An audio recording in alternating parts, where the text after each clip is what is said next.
Alors Itris, c'est un petit éditeur de logiciels à 12 personnes. On fait environ 500 000 € de chiffre d'affaires. On a levé 1 million l'an dernier. Et le but, c'est de changer la façon dont on programme les automates dans l'industrie. On est innovant parce qu'on apporte au monde de l'automatisme notamment un langage pivot qui permet d'apporter des nouveaux outils pour mieux vérifier la qualité des programmes automates, pour les porter plus facilement d'un automate à un autre. Et typiquement, c'est ce qui nous permet d'apporter des nouvelles solutions de contrôle des usines à des coûts bien inférieurs et en assurant l'interopérabilité. L'écosystème grenoblois est au centre de pas mal de la proposition de valeur d'Itris.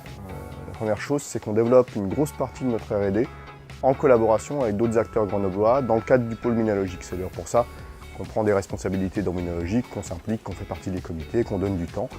Parce que notre R&D, elle est faite dans ce cadre-là collaboratif. La deuxième chose, c'est l'écosystème d'entrepreneuriat grenoblois qui constitue un miroir super important pour tous les entrepreneurs grenoblois et donc pour moi par exemple, puisqu'on échange des bonnes pratiques, qu'on a accès à des nouvelles façons d'aborder les marchés. C'est vrai aussi pour l'international, on est très bien supporté au niveau de la CCI par exemple sur l'accès à l'international. Et donc on a à la fois la techno et l'entrepreneuriat, et ça c'est un mélange qui marche bien parce qu'en plus c'est fait dans une vraie dynamique de collaboration. Alors soutenir Infratech Grenoble pour Itris, c'est une évidence.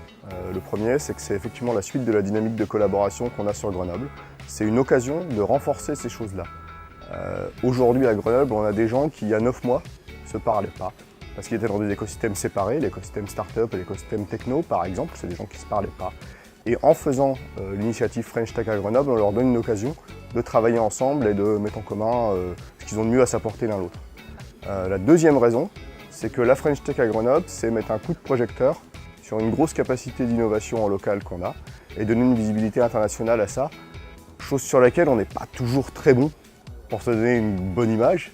Et là, on a un gros accélérateur en termes d'image internationale. Et pour une boîte comme Itris, avoir une très bonne image internationale, c'est s'ouvrir des marchés qui font qu'on va être capable de se développer et de continuer de se développer un peu partout dans le monde.